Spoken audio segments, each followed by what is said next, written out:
자, 이번 시간에는 그 금속의 결정 구조와 변태에 대해서 알아보겠습니다. 자, 일반적으로 우리가 금속 재료의 특성은, 자, 금속들은 대부분 어떤 특성을 가지고 있느냐? 자, 금속들은 대부분 상온에서 고체 상태입니다. 자, 고체 상태이면서 결정체로 이렇게 되어 있습니다. 자, 어, 그렇다 그래서 모든 금속이 다 상온에서 고체이면서 결정체냐? 자, 그렇지 않은 경우도 있다. 자, 수은이라고 하는 거는 여러분 많이 들어보셨죠?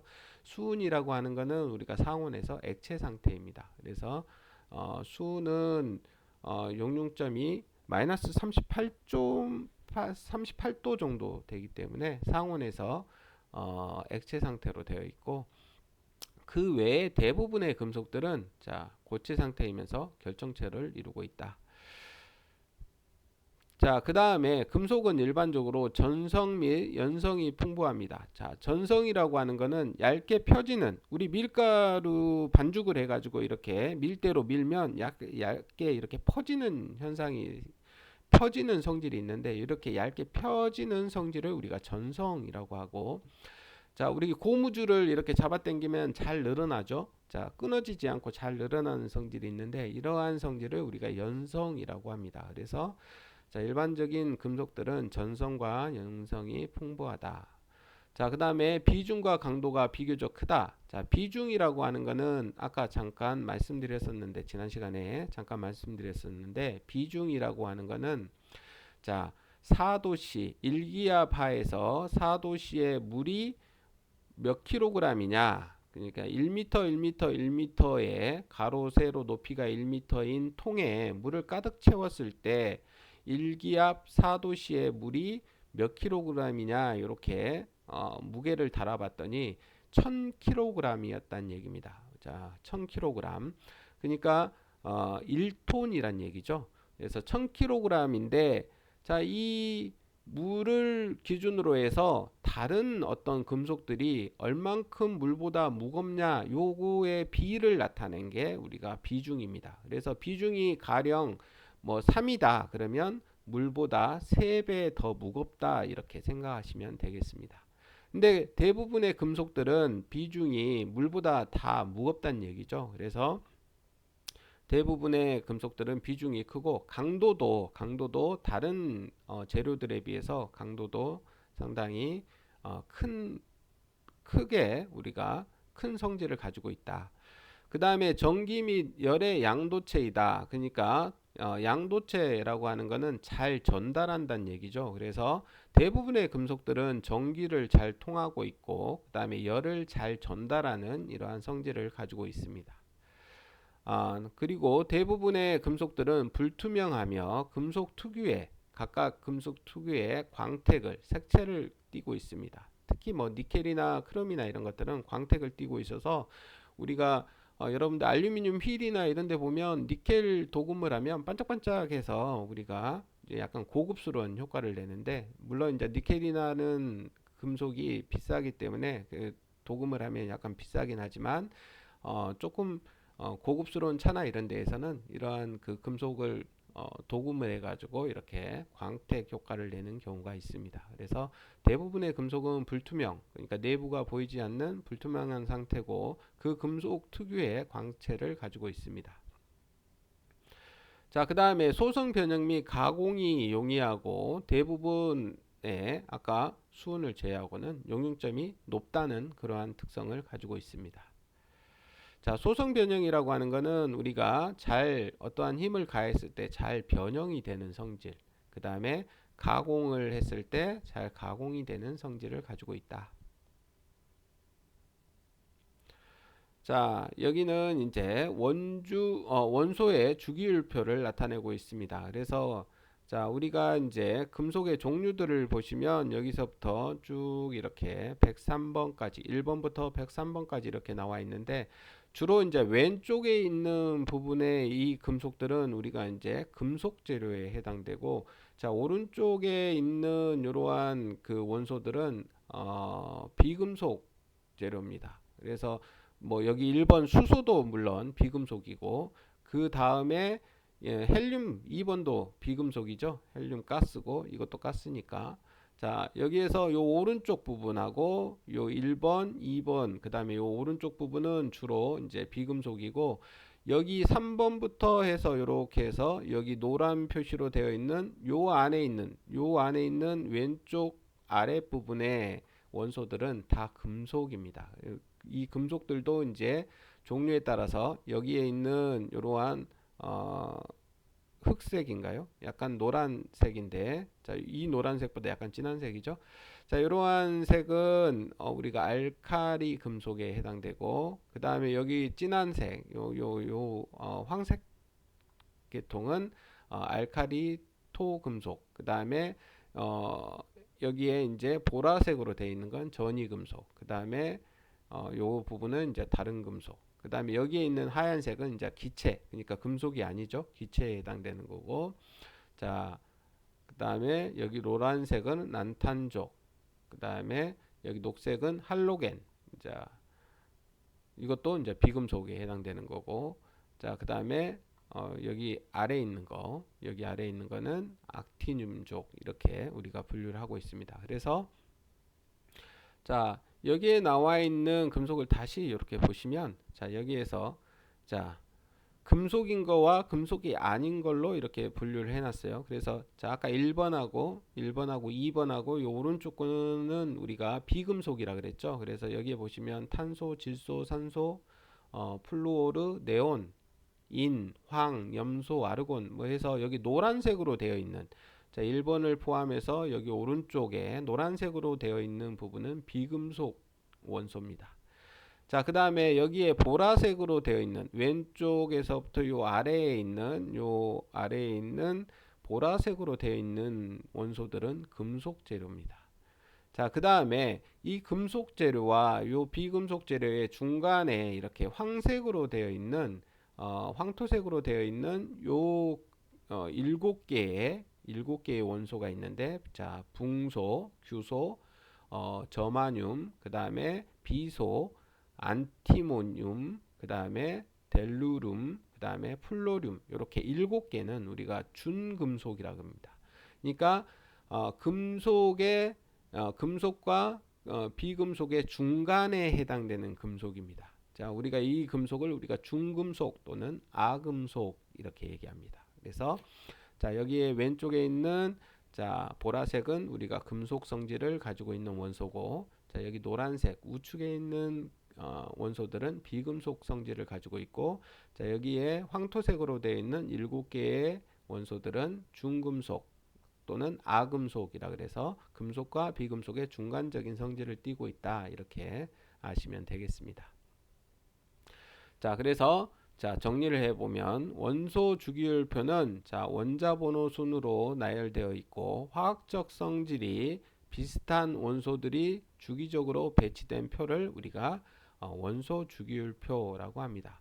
자, 방금 전에 말씀드렸듯이 금속성을 가지고 있는 자, 원소들은 아까 왼쪽에 있었던 보라색 부분이고 자, 비금속성 그러니까 금속이 아닌 원소들은 아까 오른쪽에 있었던 노란색 부분이고 자, 중금속 또는 아금속이라고 하는데 아까 황색 부분으로 되어 있었던 부분들은 자, 금속도 아니고 비금속도 아닌 중간적인 성격을 띠고 있다 이렇게 하시면 되겠습니다.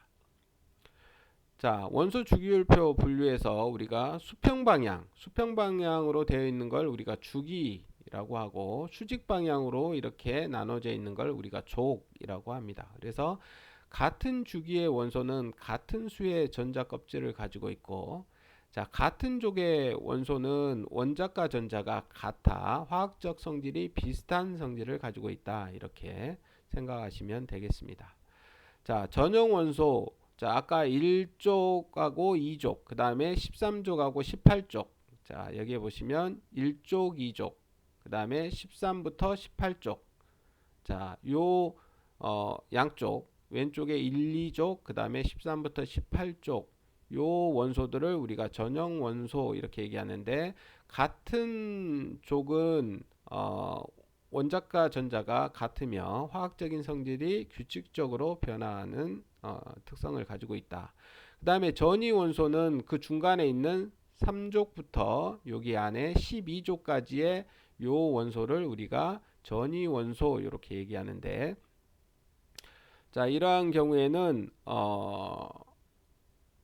자 d 오비탈이나 f 오비탈에 전자가 부분적으로 채워진 원소, 족과 관계없이 원자과 전자가 1에서 2개이고 화학적 성질이 비슷하다. 대부분 반응성이 작은 중금속이다. 자, 그 다음에 영족은 18족 원소로서 전자과 전자 수가 0개고 비활성 기체이며 화학적으로 안정된 상태이다.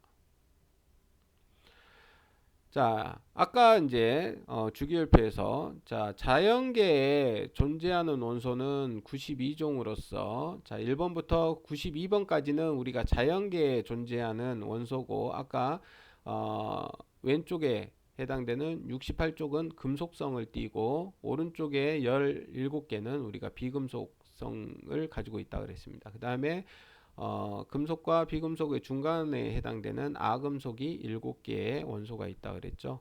자, 그 다음에 92종까지, 그러니까 92번까지는 우리가 자연계에 존재하는 원소이고, 자 여기에 보시면 여기에서부터 원소 기호가 쭉 있는데 92번까지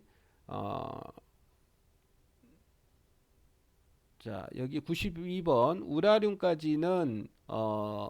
우라륨까지는 우리가 자연계에 존재하는 원소이고, 93번부터 그 다음 번호까지는 우리가 93번 이상의 원소들은 방사성 원소로서 인공적으로 만들어진 원소다, 이렇게 하시면 되겠습니다. 그래서 자연계에 존재하는 원소는 92개가 있고 인공적으로 만들어진 93번 이상의 원소들은 인공적으로 만들어진 원소이다, 이렇게 하시면 되겠습니다. 자, 아까 아금속, 우리가 중금속이라고 하는 것은 금속 성질과 비금속 성질을 동시에 갖고 있는 원소를 얘기하는데, 아까 7가지가 있다 그랬죠. 자, 붕소, 규소, 안티몬, 게르마늄, 그 다음에 비소, 텔루르, 그 다음에 폴루륨, 이렇게 7가지는 아금속이라 그래서, 아금속 또는 중금속이라 그래서 금속 성질과 비금속 성질을 동시에 가지고 있다. 자, 아까부터 우리가 이제 계속 나왔었는데 비중이 있었죠. 금속의 비중. 자, 금속의 비중은 어떻게 구하느냐? 자, 어떤 물체의 무게와 4도씨의 같은 부피의 물의 무게와의 비를 나타내는 걸 우리가 비중이라고 한다. 여기 수식 있었는데 잠시만요. 자, 여기 보시면 자 물의 비중량은 우리가 1기압, 그러니까 4도씨일 때 우리가 1m, 1m, 1m, 그러니까 가로 세로 1m의 이러한 통에 물을 가득 채웠더니 무게가 1000kg 정도 이렇게 나왔다는 얘기입니다. 자, 그래서 이러한 1m, 1m, 1m의 이 통에 물을 가득 채웠을 때 무게를 우리가 뭐라고 하느냐? 비중량이라고 하는데, 비중량은 그래서 감마로 이렇게 그리스어 감마로 표기를 하고, 이 감마 그러니까 1m, 1m, 1m의 무게를 쟀을 때 1000kg이란 얘기죠. 그래서 감마 W 그러면 자 워터죠. 그러니까 물의 비중량분의 어떤 물질의 비중량, 요거의 비를 우리가 이렇게 비중으로 나타냅니다.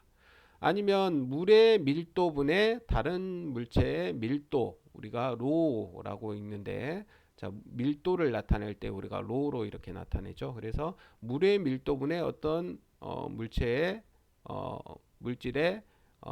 밀도, 또는 물의 비중량분의 어떤 물질의 비중량, 이렇게 나타내는데 요걸 우리가 비중이라고 한다. 그래서 물을 1m, 1m, 1m에 가득 채웠을 때의 무게분에 어떠한 철이라 그러면 철을 1m, 1m, 1m의 이 크기로 잘라 가지고 이 무게를 달았더니 얼마다? 7,900kg이 나왔다. 그러면 비중이 7.9가 되는 겁니다. 그래서 어떤 물질의 비중이 2.78이다. 그러면 1m, 1m, 1m의 크기로 이렇게 잘라서 무게를 쟀더니 2700kg이었다는 얘기죠. 2.78이면 2,780kg이었단 얘기죠. 자, 이렇게 우리가 물의 비중량분의 어떤 물질의 비중량을 이렇게 B로 나타내는 이러한 것을 우리가 비중이라고 한다. 그래서 무게를 나타낼 때 일반적으로 우리가 이게 몇 킬로그램이다, 1m, 1m, 1m로 잘랐을 때 몇 킬로그램이다 이렇게 나타내는 것보다 물보다 얼만큼 무겁다 이렇게 나타내면 비교 대상이 있어서 쉽게 우리가 알 수 있기 때문에 우리가 비중이라는 걸 많이 사용을 합니다. 무게를 나타낼 때. 그래서 자, 대부분의 금속들은 물보다는 무겁죠. 근데 자, 우리가 물보다 가벼운 것도 있습니다. 리튬이나 나트륨은 물보다 가벼운데, 자, 우리가 채소 아까 그 주기율표에서 우리가 비중이 가장 낮은 게 리튬입니다. 리튬은 우리가 0.53 비중이, 그러니까 물보다 절반 정도 무게란 얘기죠. 자, 그 다음에 우리가 가장 무거운 금속은 원소는 IR입니다. 이리듐이라 그러죠. 이리듐은 22.5입니다. 그러니까 물보다 22.5배가 무겁다는 얘기입니다. 엄청나게 무거운 거죠. 그래서 가장 가벼운 우리가 원소는 리튬이고 가장 무거운 원소는 이리듐이다. 이렇게 아시면 되겠습니다. 자, 아까 말씀드렸듯이 우리가 금속을 우리가 무겁냐 가볍냐에 따라서 주로 경금속이냐 중금속이냐 이렇게 나누는데, 비중이 5가 안 되는 금속을 우리가 경금속, 그 다음에 5보다 무거운 금속을 중금속 이렇게 얘기합니다. 그래서 알루미늄이나 마그네슘이나 나트륨이나 베릴륨이나 티타늄 이러한 것들은 우리가 경금속, 가벼운 금속에 해당되는 거고, 자, 비중이 5 이상인 것, 철, 니켈, 그 다음에 구리, 크롬 이러한 것들은 우리가 비중이 5보다 더 크기 때문에 이러한 금속들을 우리가 중금속이다 이렇게 분류를 하고 있습니다. 자, 금속의 융점, 자, 금속이 열에 녹아서 액체가 되는 점을 우리가 융점이라고 하는데, 아까 말씀드렸듯이 우리가 상온에서는 대부분의 금속이 우리가 고체 상태인데, 자, 수은 같은 경우에는 마이너스 38.8도에서 우리가 녹는다는 얘기죠. 그래서 영하 38.8도에서 우리가 고체 상태가 되고, 이 상태에서 우리가 이제 액체 상태로 이렇게 된다는 얘기입니다. 그보다 더 아래에야 이제 고체 상태가 된다는 얘기죠. 그래서 수은 자, 마이너스 38.8도에서 우리가 융점이고, 그 다음에 금속 중에서 가장 녹는 점이 높은 금속은 텅스텐입니다. 텅스텐은 3410도에서 녹습니다. 그래서 엄청나게 높은 온도죠.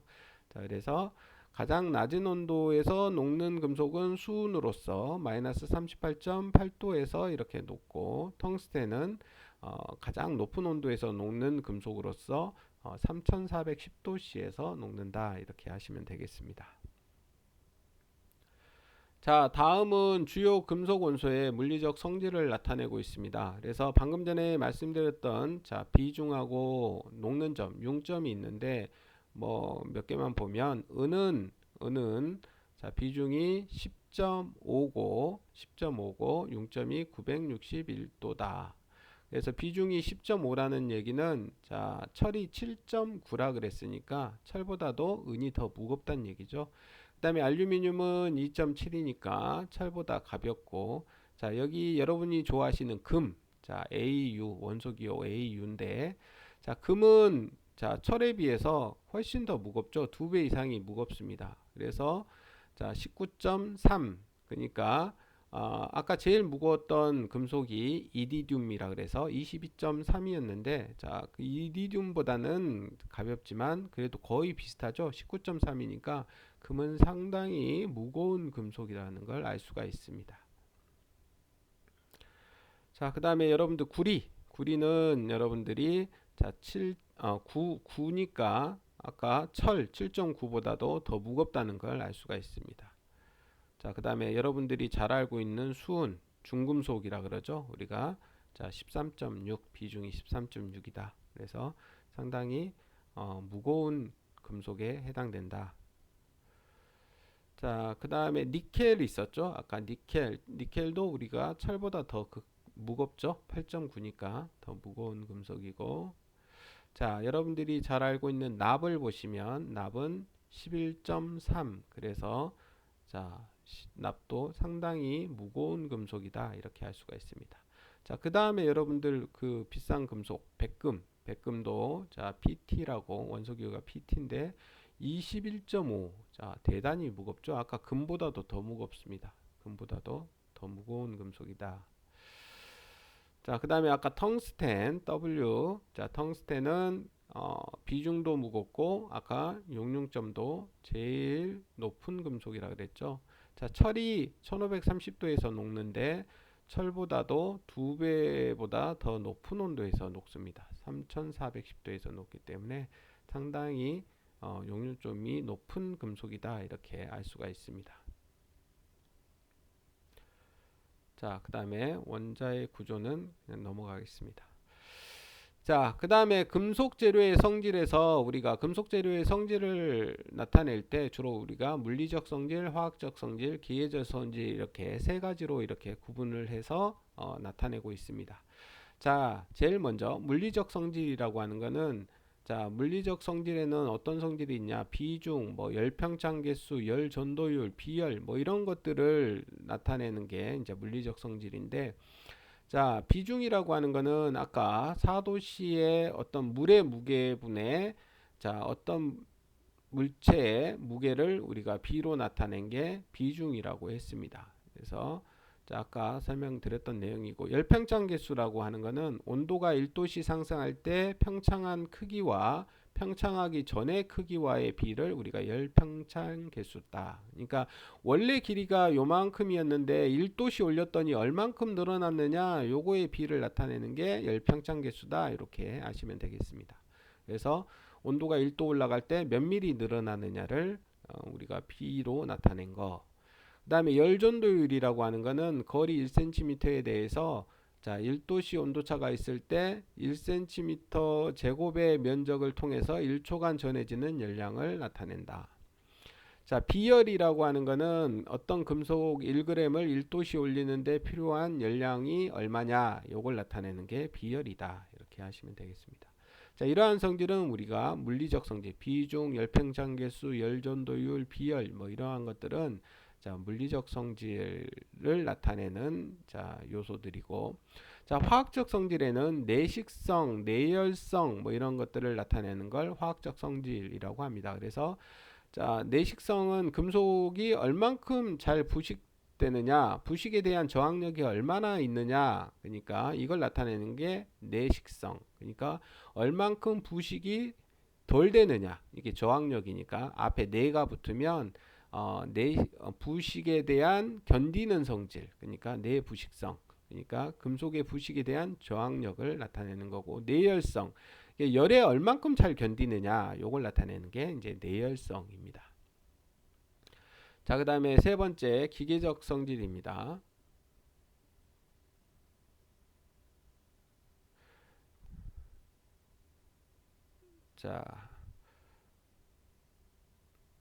자 보시면 자 애니메이션이 들어가 가지고 자 영상이 좀 단계적으로 떴네요. 자, 기계적 성질, 기계적 성질 우리가 이제 기계적 성질을 우리가 중요시하는 경우가 많은데 이제 기계적 성질에는 주로 이제 강도, 재료의 외력이 작용하여 재료가 파단하려고 할 때 그 단면에 대한 변형의 저항력의 크기를 우리가 강도라고 하는데 자, 이 재료는 강도가 얼마나 되느냐 이러한 것을 나타내는 게 강도. 그 다음에 경도는 강도와 유사하며 경도의 소성 변형에 대한 저항의 크기, 그러니까 소성 변형에 대한 저항의 크기를 우리가 경도라고 한다.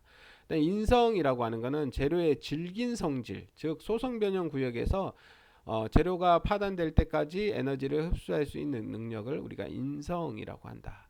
자, 치성은 금속이 소성 변형을 일으키지 않고 파괴되는 성질, 잘 부서지는, 잘 깨지는 성질, 이걸 우리가 치성이라고 합니다. 자, 그 다음에 이제 연성, 치성과 반대되는 성질인데 재료가 잘 늘어나는 성질, 그러니까 잘 깨지지 않고 변형이 된다는 얘기죠. 잘 늘어나면서 고무는 고무나 고무줄은 우리가 이렇게 잡아당기면 잘 깨지는 게 아니고 자기가 변형을 일으키죠. 잘 늘어나면서 우리가 깨지지 않는 이런 성질을 가지고 있습니다. 그래서 이러한 성질을 우리가 연성이라고 한다. 전성이라고 하는 것은 단조나 아변에 의해서 재료에 금이 생기지 않고 얇은 판으로 잘 펴지는 성질을 우리가 전성이라고 하고, 가단성이라고 하는 것은 재료를 단련하기 쉬운 성질, 그러니까 우리가 단조 이렇게 두드렸을 때 잘 단련되는 성질을 우리가 가단성. 그 다음에 금속의 주조, 그러니까 녹여서 이렇게 부었을 때 잘 흘러 들어가서 곳곳에 흘러 들어가서 어떠한 형상을 잘 만들어내는 그러한 성질을 우리가 주조성이라고 하는데, 자, 금속 주조의 용이성을 나타내는 성질, 그래서 유동성, 얼만큼 틀에 부었을 때 잘 흘러서 그 형상 곳곳에 다 스며드는지, 그 다음에 점성이 얼마나 좋은지, 그 다음에 얼만큼 수축성이 되는지, 이러한 것들을 전체적으로 포함해서 우리가 주조성이다 이렇게 얘기합니다. 자, 그 다음에 이거는 응력 변형률 곡선인데, 자, 여기에 있는 요 Y축을 우리가 응력, 그 다음에 오른쪽 가로축을 우리가 변형률로 나타냈을 때, 우리가 이제 마일드 스틸, 영광을 이렇게 양쪽에서 잡아당기면, 자, 잡아당기면 힘이 이렇게 가해짐에 따라서 재료가 이렇게 늘어나죠. 그래서 이렇게 쭉 늘어나다가